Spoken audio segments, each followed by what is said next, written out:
Jesucristo ha resucitado, en verdad resucitó.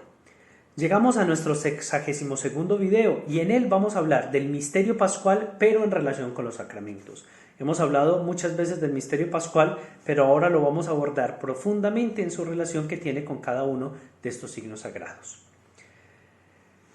¿En qué consiste el misterio pascual fundamentalmente? En el acontecimiento de la pasión, muerte y resurrección del Señor. Pero ahora necesitamos saber qué es lo que pasa ya o por qué ese acontecimiento es tan grande que puede después en los sacramentos otorgarnos a nosotros la gracia. Cuando nosotros hablamos de misterio pascual, siempre nos estamos refiriendo al mismo tiempo a algunas dimensiones o características que encierra este acontecimiento para nosotros. La primera es un acontecimiento histórico. ¿Por qué decimos eso? Porque es algo que se puede verificar dentro de la historia. Es un acontecimiento que otros vieron, que otros escucharon, que otros pusieron por libros, que se sabe que en un tiempo específico y en un lugar específico acontecieron. Son verificables y siempre tienen una base real. Aquí tenemos que recordar lo que decíamos al inicio del curso cuando hablábamos sobre el mito fundante de una religión. El valor mítico no significa que es una invención, una imaginación, algo que no existe, sino que es la interpretación de ese acontecimiento con miras a la propia fe.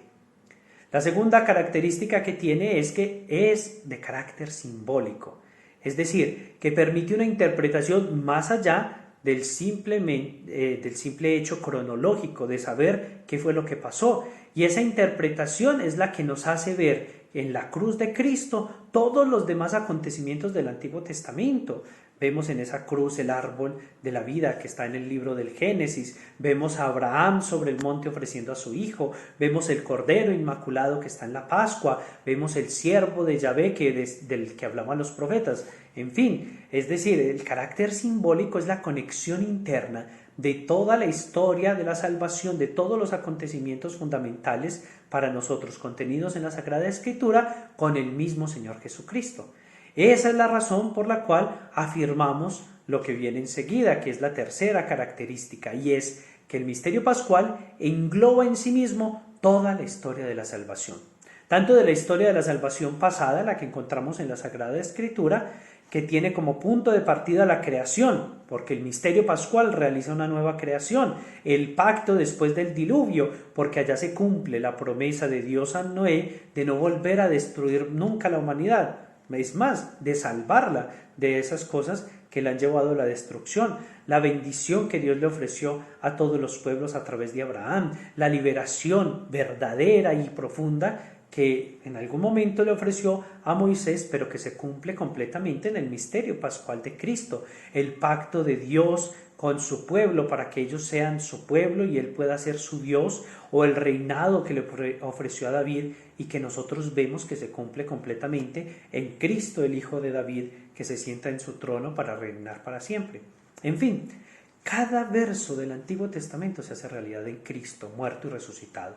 Pero al mismo tiempo extiende esta promesa hacia el futuro, hacia nosotros, en el tiempo de la Iglesia, hasta el fin del mundo, haciendo efectivo en este tiempo sagrado de salvación, que es el tiempo de la Iglesia, todo lo que Él había prometido y que se cumple a partir de ese acontecimiento de la muerte del Señor y empieza a cumplirse en cada uno cuando hacemos Pascua con Él a través de la celebración de los sacramentos. También tiene como característica este misterio pascual de Cristo, en cuarto lugar, que es algo que se puede revivir de manera ritual. Ya sabemos nosotros, todo rito fundante empieza a repetirse dentro del pueblo que cree para lograr los efectos de aquel momento. Y nosotros lo hacemos por mandato del Señor, que no solamente nos envió a bautizar, sino que también nos dijo que lo recordáramos cada vez que estuviéramos partiendo el pan en su nombre, que nos perdonemos los unos a los otros y que vayamos por el mundo anunciando la reconciliación, que vayamos hasta el final de la tierra. Y él sabía que esa tarea se iba a demorar bastante tiempo y que por eso lo que había pasado con su muerte y su resurrección a través del tiempo tendría que vivirse de una manera nueva. Esta actualización ritual que nosotros hacemos ya estaba prefigurada en el antiguo pacto. Podemos pensar, por ejemplo, en el banquete de la Pascua, donde era necesario inmolar el cordero, y donde las futuras generaciones se unían al acontecimiento del pasado cuando participaban de aquella cena pascual que les recordaba cómo el Señor los había liberado de Egipto.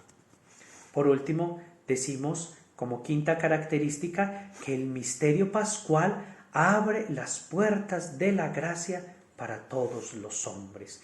Porque allá, como ya hemos dicho en varias ocasiones, no hay deseo real del ser humano que no se cumpla en este acontecimiento de salvación.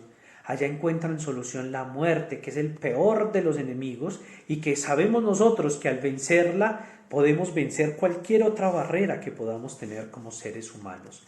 Entonces, casi que podríamos decir en una sola palabra que el misterio pascual es un acontecimiento histórico de carácter simbólico que engloba toda la salvación que el Señor ha querido ofrecer, que se revive ritualmente y que a través de ella las puertas de la gracia se abren para todos los hombres. Todo esto nos permite comprender que cada vez que decimos misterio pascual dentro de la celebración de un sacramento estamos afirmando que nos unimos a un acontecimiento del pasado que se actualiza hoy, es decir, a un evento que sucedió para ser actualizado y que si no fuera así no tendría sentido lo que estamos haciendo en este momento, lo que hacemos hoy y en cada una de las celebraciones. Mejor dicho, no tendría sentido el misterio pascual sin la celebración de los sacramentos, ni la celebración de los sacramentos sin el misterio pascual. A esta dinámica es lo que llamamos nosotros en la liturgia la anamnesis, la epíclesis y la paráclesis. Ya hemos hablado varias veces de ellos, el recuerdo, la invocación para actualizarlo aquí y los efectos que perviven en nosotros. De estas tres acciones, si nosotros pensamos la que realiza la unión de las cosas rituales con el pasado, son las palabras que nosotros utilizamos y que conforman en nosotros, tanto las acciones rituales como las palabras, el rito sagrado. La consecuencia de esta dinámica ha existido desde el principio de la Iglesia. Ellos los llamaban los misterios, no en el sentido de una cosa oculta, difícil de comprender, sino como algo que desborda la capacidad del hombre, que el hombre, por más que quiera intentar abordarlo, no puede, como si intentáramos tomarnos toda el agua que corre por un río. Siempre puede saciarnos completamente, pero jamás podríamos terminar de beberla.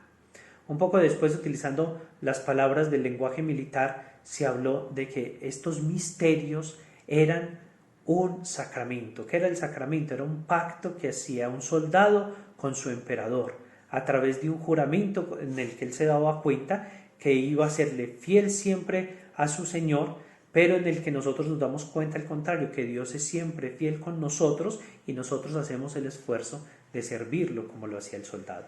En este definitivamente me pasé mucho de tiempo, pero es un tema muy denso y muy importante para poder comprender todos los sacramentos. Dejemos por ahora así, Dios los bendiga, se manejan muy bien y nos vemos en el próximo video.